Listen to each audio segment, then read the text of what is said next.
오늘은 나이가 들수록 꼭 알아야 할 흥미로운 건강 이야기를 나눠볼까 합니다.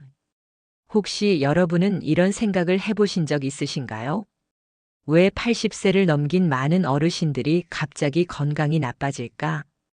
평균 수명은 점점 늘어나고 있지만 80세 이후 급격히 건강이 악화되는 분들이 많다는 사실은 누구나 한 번쯤 들어보셨을 겁니다. 그런데 최근의 연구는 이 현상이 단순히 나이가 들었기 때문에 나타나는 자연스러운 일이 아니라는 걸 보여줍니다.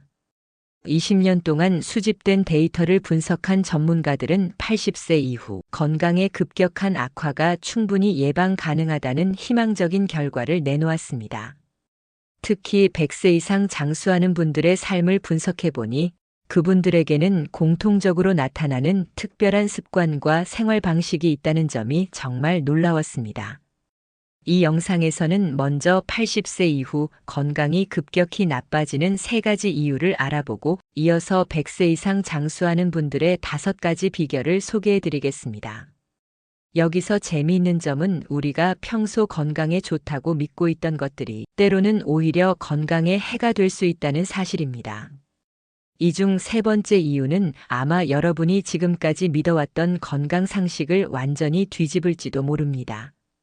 반대로 진짜로 건강에 도움을 주는 습관들은 어떤 것일까요? 이 영상에서 그 답을 찾아가 보겠습니다. 건강하게 오래 사는 비결이 궁금하시다면 이 영상을 끝까지 시청해 주세요. 주제가 유익하다면 좋아요를 눌러주시고 아직 구독하지 않으셨다면 구독 버튼도 꼭 눌러주세요. 자, 그럼 지금 바로 시작합니다.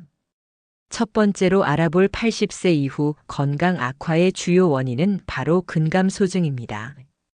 이 정보는 부모님의 건강은 물론 여러분 자신의 미래와도 깊은 연관이 있으니 꼭 주의 깊게 들어주세요. 어느 날 82세의 김소영 할머니는 갑자기 산책을 나가지 않겠다고 하셨습니다. 다리가 자꾸 후들거리고 힘이 없어서 넘어질까 무서워라며 걱정스러운 표정을 지으셨죠. 평소 매일 동네를 한 바퀴 돌던 분이었기에 가족들은 의아했지만 그저 나이가 들어서 생긴 자연스러운 변화로 여겼습니다. 하지만 몇 달 뒤 김 할머니는 작은 문턱에 걸려 넘어지며 골반뼈가 골절되는 큰 부상을 입었습니다. 병원에서는 근감소증이 원인이었다고 설명하며 꾸준한 운동과 근육 관리를 하지 않았기 때문에 이런 일이 발생했다고 했습니다. 또 다른 사례로 85세인 박은호 씨는 은퇴 후 동네 친구들과 자주 등산을 다니던 사람이었습니다. 하지만 몇 년 전부터 허리 통증이 심해져 외출을 줄이기 시작했고 결국 등산은커녕 집 근처 산책조차 나가지 않게 되었습니다. 계단을 오르는 것도 힘들어져서 그냥 집에만 있어요. 라고 말씀하던 그는 이후 계단에서 발을 헛디뎌 크게 넘어지며 다리뼈가 부러지는 사고를 당했습니다. 그 역시 근육량이 급격히 줄어든 상태였고 이는 그의 면역력 저하와 만성 질환의 악화에도 영향을 미쳤습니다. 이러한 사례는 근감소증이 단순히 나이의 문제가 아니라는 점을 보여줍니다. 활동량 감소와 근육 손실은 신체 전체의 건강에 악영향을 미치며 이를 방치할 경우 삶의 질뿐만 아니라 수명까지 단축시킬 수 있다는 것을 기억해야 합니다. 최근 서울대학교 고령화 연구소에서 발표한 자료에 따르면 80세 이상 어르신들의 87%가 근감소증을 겪고 있다고 합니다. 근감소증은 근육을 오랫동안 제대로 사용하지 않으면 점차 위축되고 기능을 잃게 되는 현상을 말합니다. 이는 주로 은퇴 후 활동량이 줄어든 노년층에게 많이 나타나며 처음에는 단순히 나이가 들어서 생기는 자연스러운 현상으로 여겨지곤 합니다. 하지만 문제는 근감소증이 시작되고 나면 근육량이 매년 3%에서 많게는 88%까지 감소한다는 점입니다. 근육 손실은 눈덩이처럼 빠르게 진행되어 노년층의 전반적인 건강에 심각한 영향을 미칩니다. 첫 번째 징후로는 균형 감각 상실이 나타나며 이는 낙상의 위험을 높이고 골절이나 뇌진탕 같은 큰 부상으로 이어질 수 있습니다. 더 충격적인 사실은 하버드 의과대학의 연구에 따르면 근육은 단순한 운동기관이 아니라 면역 체계와도 깊은 연관이 있는 중요한 신체 기관이라는 점입니다. 근육에서 분비되는 마이오카인이라는 호르몬은 면역력을 직접적으로 강화시키고 뇌 건강에도 영향을 미칩니다. 그러나 근육이 장기간 손실되면 면역력이 약화되고 당뇨병과 심혈관 질환 같은 위험이 높아지는 악순환이 발생합니다. 특히 80세 이상의 고령층에서는 이 과정이 매우 빠르게 진행되어 수명을 단축시킬 수 있습니다. 하지만 희망적인 소식도 있습니다. 도쿄 노화연구소의 최근 연구에 따르면 적절한 운동을 통해 근육량을 회복한 90세 이상의 고령층 그룹은 그렇지 않은 그룹보다 평균 7.3년 더 오래 살았다는 결과가 나왔습니다.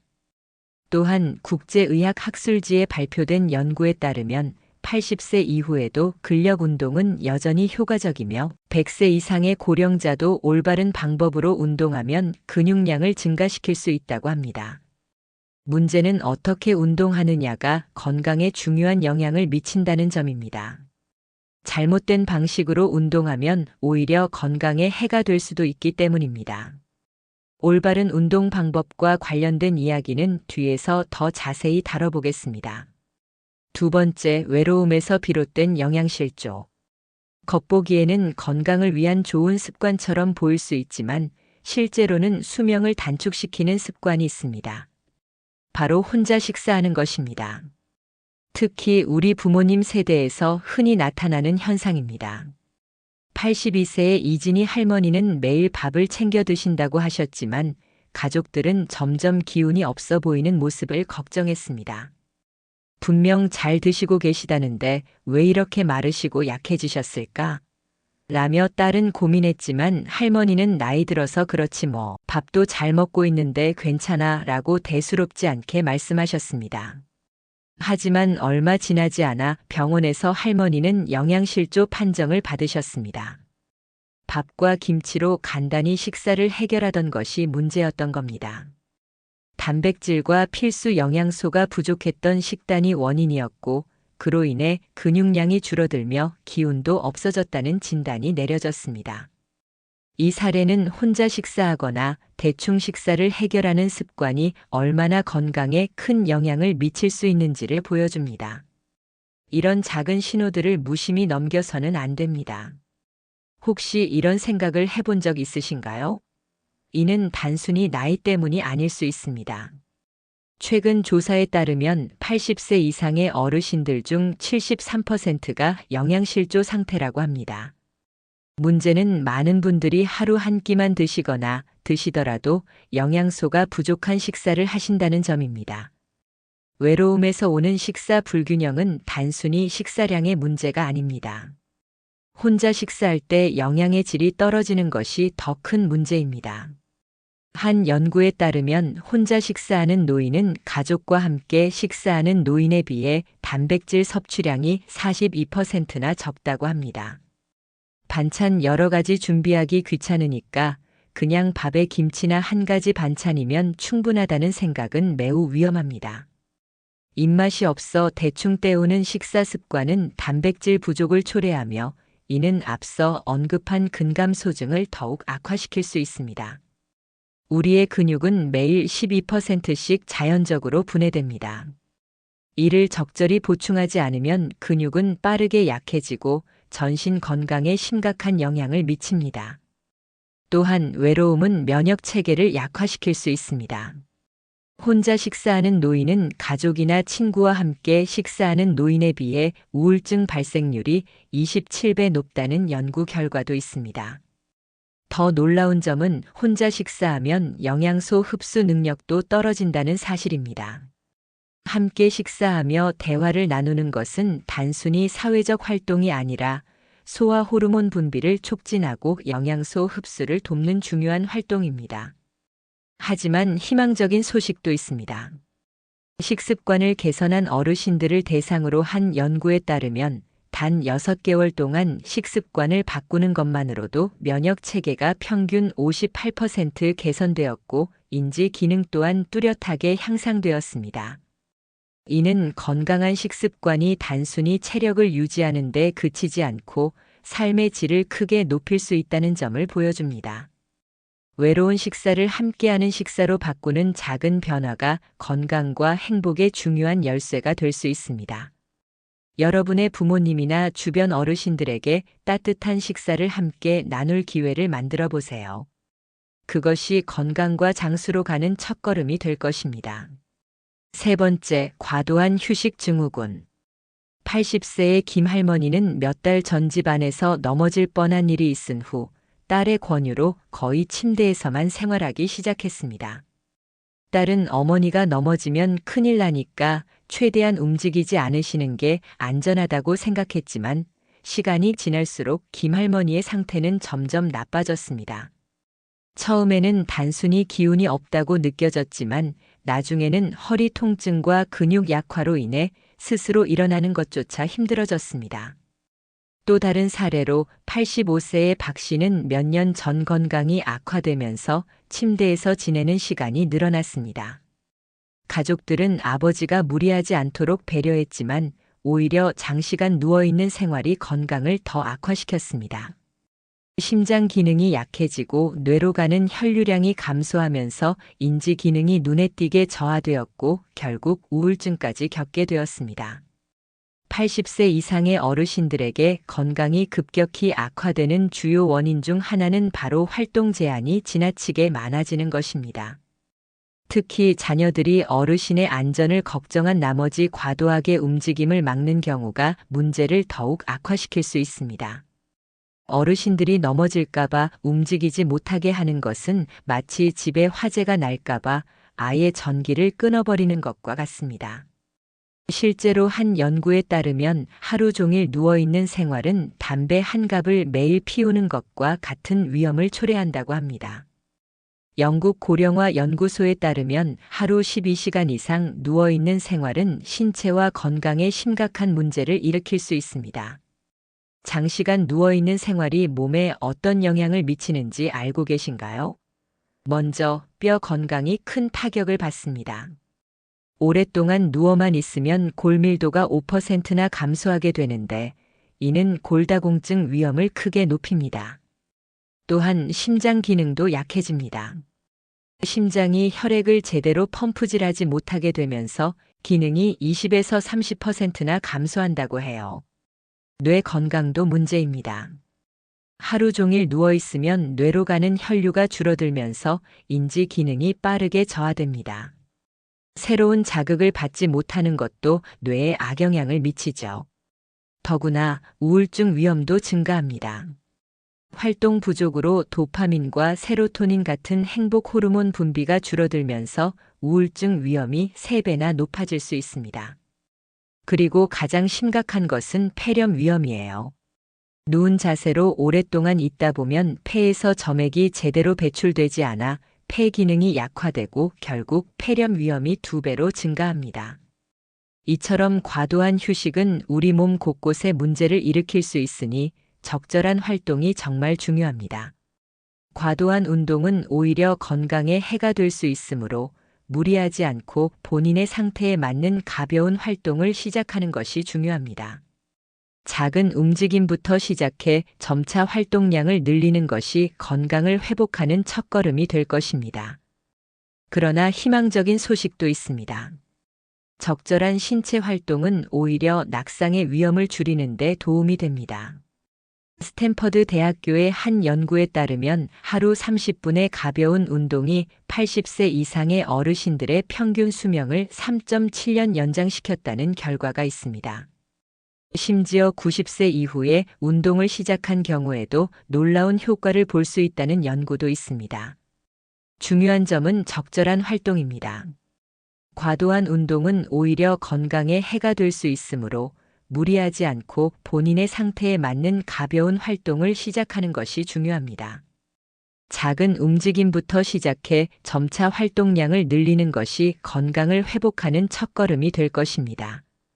가족들이 어르신의 활동을 완전히 제한하는 대신 적절한 활동을 권장하며 건강한 노년을 함께 준비해 보세요. 그렇다면 우리는 어떻게 해야 할까요?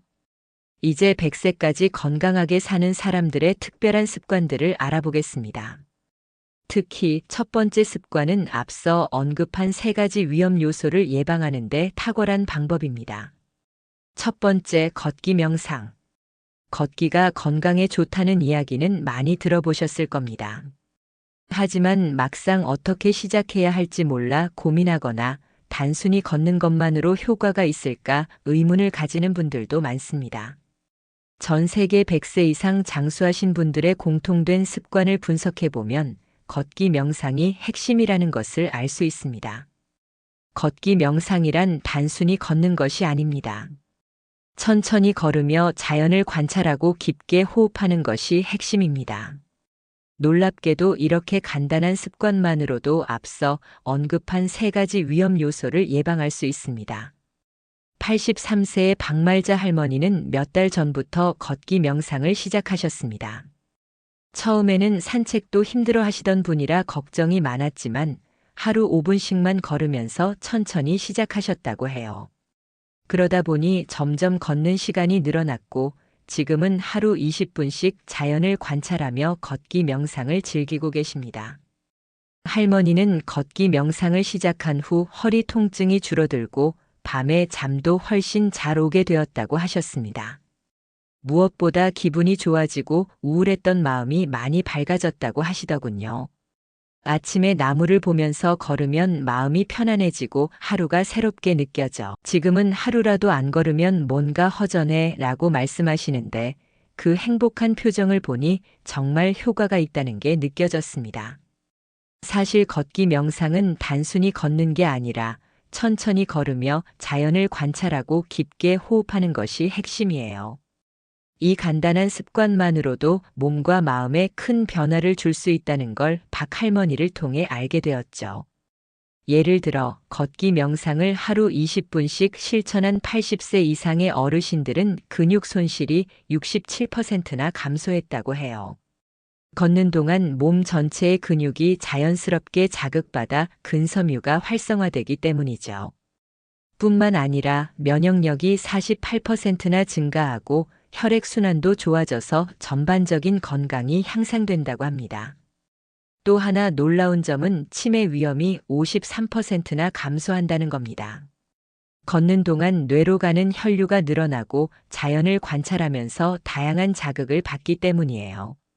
그리고 우울증 개선율이 72%에 달한다고 하니 걷기 명상이야말로 몸과 마음을 함께 돌볼 수 있는 최고의 방법이 아닐까요? 특히 아침에 자연 속에서 걷는 게 효과적입니다. 박 할머니처럼 나무와 꽃을 보며 천천히 걷고 맑은 아침 공기를 들이마시면 스트레스가 줄고 하루를 새롭게 시작할 수 있습니다. 처음에는 5분 정도부터 시작해서 매일 조금씩 시간을 늘려가세요. 중요한 건 무리하지 않고 꾸준히 실천하는 겁니다. 박 할머니의 이야기를 듣고 나니 저도 당장 걷기 명상을 시작하고 싶어졌습니다. 이렇게 간단한 습관 하나로 삶의 질을 크게 바꿀 수 있다니 여러분도 꼭 한번 실천해 보시길 추천드려요. 두 번째, 식사 중 대화의 중요성. 많은 분들이 혼자 식사하는 것과 누군가와 함께 식사하는 것의 차이를 느껴보셨을 겁니다. 그런데 단순히 함께 먹는 것만으로도 평균 수명이 4.5년 늘어난다는 사실 알고 계셨나요? 함께 식사하며 대화 나누기는 단순히 음식을 나누는 것 이상의 효과를 가집니다. 특히 식사 중 대화를 나누는 것은 행복 호르몬을 자극하여 우울증 위험을 15% 줄이는데 큰 도움을 줍니다. 뇌가 사회적 상호작용을 통해 자극을 받으면서 행복감을 느끼게 되고 우울감을 완화시키는 것이죠. 뿐만 아니라 식사 중의 대화는 기억력 손실 예방 효과도 뛰어납니다. 인지 기능을 48% 향상시키는 효과가 있다는 연구 결과도 있는데 이는 대화가 뇌를 자극하고 활성화하기 때문입니다. 대화의 질이 중요합니다. 긍정적인 대화를 나눌 때 스트레스 호르몬인 코르티솔은 줄어들고 행복 호르몬인 세로토닌은 증가합니다. 이러한 변화를 통해 심리적인 안정감을 얻을 수 있죠. 예를 들어 이웃과 함께 식사하거나 가족, 특히 손자와 함께 식사하는 것이 매우 유익하다는 분들이 많습니다. 텔레비전을 보며 혼자 식사하는 것과는 전혀 다르며 함께 먹으면 음식이 더 맛있고 즐거움도 배가 된다고 하시죠. 76세의 정민기 할아버지는 몇 달 전부터 마을회관에서 운영하는 공동 식사 프로그램에 참여하기 시작하셨습니다. 처음에는 다른 사람들과 함께 식사하는 것이 어색하다고 생각했지만 막상 가보니 분위기도 좋고 이야기도 즐겁다고 하셨습니다. 예전에는 혼자 식사하는 시간이 많았는데 이제는 매주 3번씩 이웃들과 함께 식사하며 이야기를 나누는 것이 일상의 즐거움이 되었다고 합니다. 정 할아버지는 함께 식사하며 얻은 변화에 대해 이렇게 말씀하셨어요. 예전엔 밤에 잠도 잘 못 잤는데 요즘은 마음이 편안해서 그런지 잠이 훨씬 잘 와요. 게다가 친구들과 이야기를 나누다 보면 머리가 맑아지는 기분도 들고 음식도 더 맛있게 느껴지더라고. 이처럼 식사 중 나누는 대화는 단순한 재미를 넘어서 건강에 놀라운 변화를 가져옵니다. 먼저 함께 식사하며 느끼는 행복감은 면역세포의 활동을 증가시켜 몸의 방어력을 강화합니다. 규칙적인 식사와 대화는 심리적 안정감을 주어 수면 호르몬 분비를 촉진하고 숙면을 돕는 데도 큰 역할을 합니다. 또한 다양한 대화 주제와 사회적 상호작용은 뇌를 자극해 기억력을 크게 향상시키고 혈압을 안정시키며 심장 부담을 줄여 심혈관 건강을 개선하는 데도 효과적입니다. 가장 흥미로운 점은 함께 식사하는 습관이 장수 유전자까지 활성화한다는 것입니다. 연구에 따르면 사회적 상호작용과 즐거운 식사는 텔로미어 손상을 늦추고 노화 관련 유전자의 발현을 억제하는 데 도움을 준다고 합니다. 그렇다면 이런 습관을 어떻게 시작할 수 있을까요? 정 할아버지처럼 지역사회센터에서 운영하는 공동 식사 프로그램에 참여하거나 가족이나 이웃을 자주 초대해 함께 식사하는 것이 좋은 방법입니다. 또는 친구들과 식사 모임을 만들어 정기적인 식사 시간을 정하는 것도 좋습니다. 처음에는 조금 번거롭게 느껴질 수 있지만 정 할아버지는 이제는 이웃들과 함께 밥 먹는 시간이 없으면 허전하다며 웃으셨습니다. 중요한 점은 과식이나 과도한 음주를 피하고 식사의 초점을 항상 즐거운 대화에 맞추는 것입니다. 함께 식사하며 나누는 대화는 건강과 행복을 동시에 얻을 수 있는 가장 간단한 비결이니까요. 3번째, 뇌 훈련. 치매 걱정 없이 살 수 있는 방법이 있을까요? 매일 신문을 읽는 것만으로도 효과가 있다는 이야기를 들어보셨을 겁니다. 하지만 이게 정말 사실일까요? 또 뇌 훈련을 어떻게 시작해야 할지 막막하신 분들도 많을 텐데요. 사실 특정 뇌 훈련 활동은 치매 발병 위험을 무려 73%나 감소시킬 수 있습니다. 여기서 말하는 뇌 훈련은 단순히 책을 읽거나 퍼즐을 푸는 것이 아닙니다. 새로운 것을 배우고 익히는 과정을 통해 뇌에 적절한 자극을 주는 활동을 의미합니다.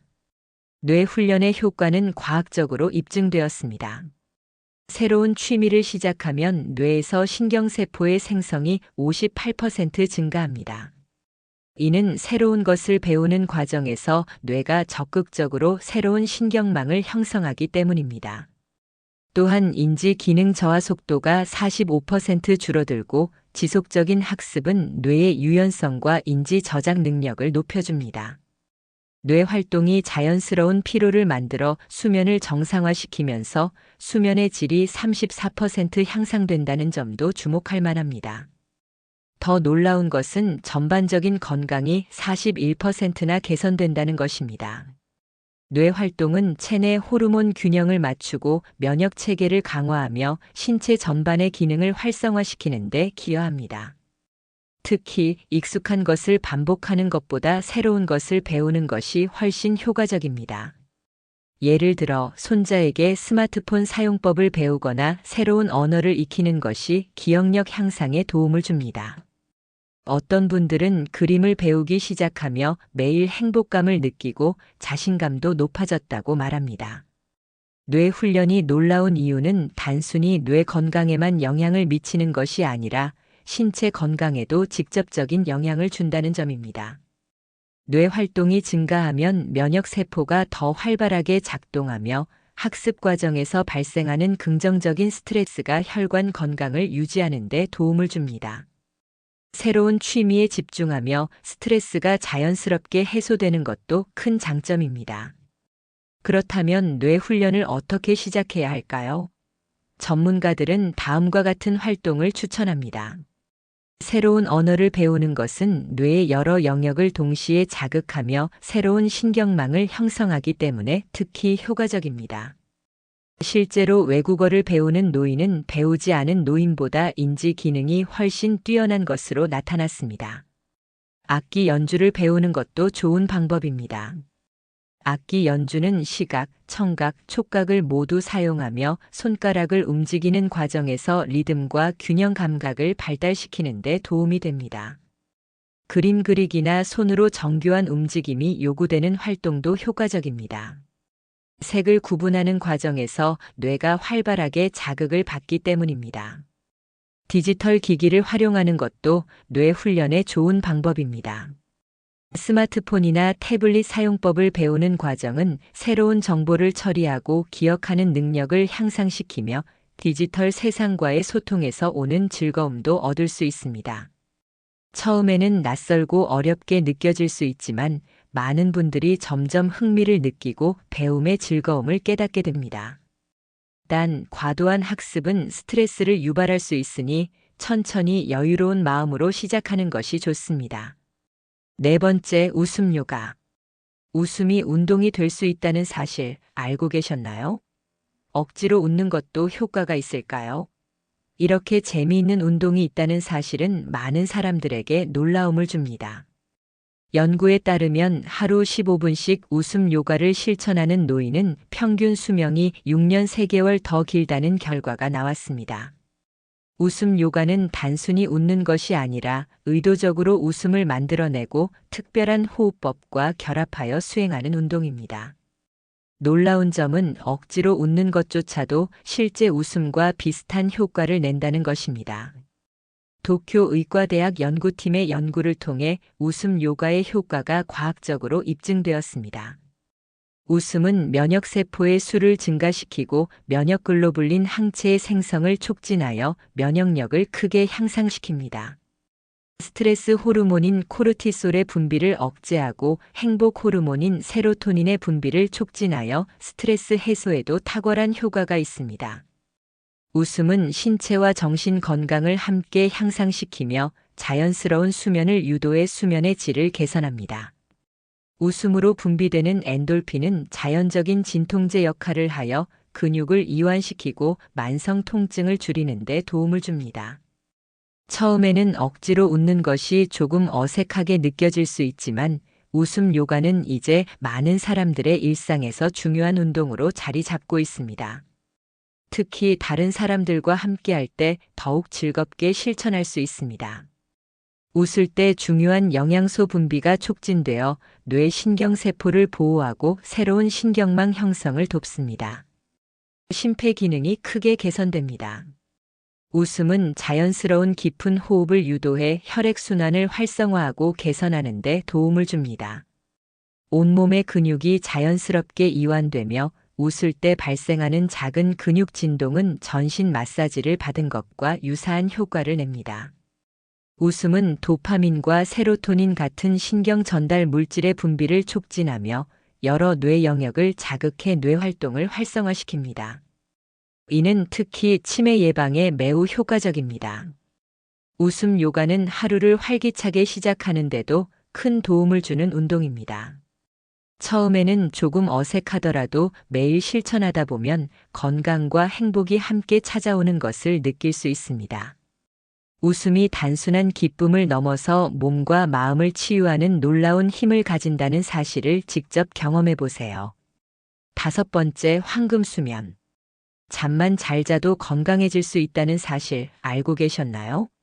제가 아는 할머니께서 잠을 잘 못 주무시는 것이 큰 문제라는 것을 알게 되면서 수면의 질이 얼마나 중요한지 깨닫게 되었습니다. 수면의 질은 80세 이상의 사람들에게서 수명을 결정짓는 중요한 요소입니다. 특히 주목해야 할 점은 수면의 질이 노화 속도와 직접적으로 관련이 있다는 것입니다. 황금 수면은 단순히 오래 자는 것이 아니라 정해진 시간에 잠들고 정해진 시간에 일어나며 몸의 생체 시계를 재설정하는 방법입니다. 이 간단한 습관만으로도 평균 수명이 8년 증가한다는 연구 결과가 있습니다. 더 놀라운 점은 건강 상태가 좋지 않은 노인들도 수면의 질을 개선함으로써 건강을 회복할 수 있다는 것입니다.